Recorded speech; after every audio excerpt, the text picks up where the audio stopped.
ఇప్పుడు రేవంత్ రెడ్డి వచ్చిన నుంచి మాకు ఏ పనులు అంటే కొన్ని కేసీఆర్ చేసిన విషయాల కొన్ని కొన్ని అయిన దానికి ఈయన సరిపెట్టుకోవాలని కొద్దిగా టైం పడుతుంది. ఏ అన్ని హామీలు ఇచ్చిండు కదా, ఆ హామీలు కూడా నెరవేర్చలేకపోతుండు. కొద్దిగా బస్సు ఫ్రీ ఒకటి అయింది, ఆ కరెంటు 200 యూనిట్లు అది అయింది, ఇంకా లేడీస్ లక్ష్మీ పథకం ఇవి ఏవి కాలేవు. ఇవి ఏం కాలేవు. ఏడున్న గొంగడ అన్నే ఉంది. చెప్తుండు అది ఇది అది కడతా ఇది కడతా అది కడతా ఇది కడతా అని అన్నీ చెప్తుండు, కానీ ఏది చేసుడు లేదు. ఎందుకు నెరవేర్చలేకపోతున్నాడు అన్న? అంటే కేసీఆర్ అప్పులేనా లేకపోతే ఈయనకి చేయనికి చేతనైతలేదా? కేసీఆర్ చేసిన అప్పుల గురించి ఈయన చేయలేక చేతలేకపోతే రెండు రెండు అయితే ఇంకోటి ఎగిరించి పార్టీని గొడవ తిడుతుండు రేవంత్ రెడ్డి బీజేపీ వాళ్ళని.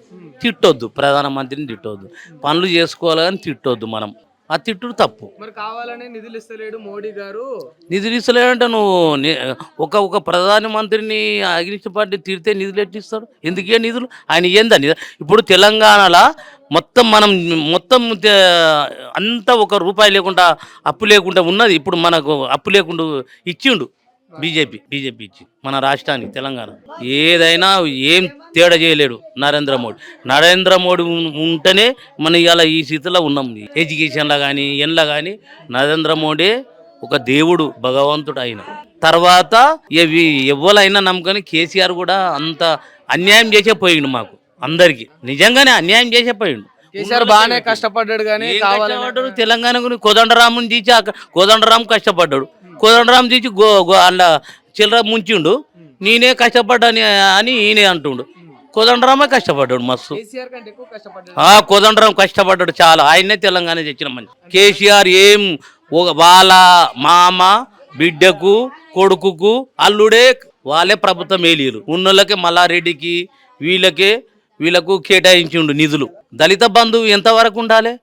అమెరికాలో ఉన్నాను కూడా 100 ఎకరాల్లో కూడా పై చేసిండు కేసీఆర్. మరి ఇలా రేవంత్ రెడ్డి చేసిన కరెక్ట్ పాయింట్. 4 ఎకరాలు అయినా కానీ 3 ఎకరాలు అయినా ఆ పాయింట్ మంచి పాయింట్ తెచ్చి అది వ్యవసాయం చేసేలాగైనా ఓ పద్ధతిగా చేస్తుండు. లేకంటే పీక్కో లేకుండా ఇప్పుడు రేవంత్ రెడ్డి సాధిస్తుండు. మీకు ఇప్పుడు ఇద్దరి పాలనలో ఎవరి పాలన మంచిగా ఉందండి? ఇప్పుడైతే రేవంత్ రెడ్డి మంచి పాలన ఉంది అంతే. ఇయాడు అనుభవం లేదు అంత. ఎందుకు అనుభవం లేదు? చంద్రబాబు ఏపీలో అనుభవం ఉన్నాము, ఆయన అసిస్టెంట్ అయినా అనుభవం లేదా? చాలా వ్యక్తి మంచోడు, అనుభవం లేదు అనొద్దు. ఎడ్యుకేషన్ మంచి. 7 మంది అన్నదమ్ములు వాళ్ళు. ఎందుకు లేదా అనుభవం? ఆ మాట తప్పు. ఆ మాట ఉన్నది, అనుభవం ఉంది. అడ్డమైన మాటలన్నీ తిడుతున్నాడు కేసీఆర్ గారిని ఒక విమర్శ. వ్యతిరేకంగా వాడు రాజకీయం అంటే అది వాళ్ళు వీళ్ళని తిడతారు, వీళ్ళని వాళ్ళని తిడతారు. కామన్ అది పట్టించుకోవద్దు మనం. కామన్ అది తిట్టొచ్చు, తప్పు లేదు. కామన్ అంతే, తిట్టొచ్చు. ఇప్పుడు రాజకీయం అంటే ఏం చెప్పాలి కానీ రాజకీయం అన్న నమ్మదు. ఇంకా బయట వాళ్ళు నమ్మదు, రాజకీయం నమ్మొద్దు. దొంగలు వీళ్ళు. వాళ్ళు అంతా ఒకటే, అంతా ఒకటే కూడా. మళ్ళీ ఫోన్లలో అంతా ఒకటే మాట్లాడుకుంటారు. నేను ఇట్లా చేస్తున్నాను.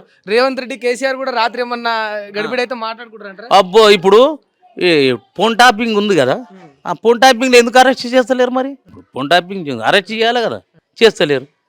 అంతే, అట్లా ఉన్నది. సంబంధాలు ఉండప్పటికీ అరెస్ట్ చేస్తలేరు అట్లా. అందుకే పరిపాలన ఎవడైనా ఇప్పుడు చేసిన 10 సంవత్సరాలు కేసీఆర్ కానీ ఉద్యమం చేసిన కోదండరాం రెడ్డి ఆయనే చేసిన.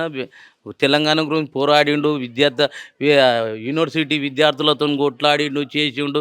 వీడొచ్చి ముసలోడు నేను చచ్చిన నాకు వస్తుందని ఒక డ్రామా. అది డ్రామానే అది. అంతే, చచ్చిపోతే పినిగిపోతే ఆడ బొందులో పెడతాం అంతే. ఏం చేస్తాం మరి? వాడిని తీసుకపోతే ఆడ పెడతాం.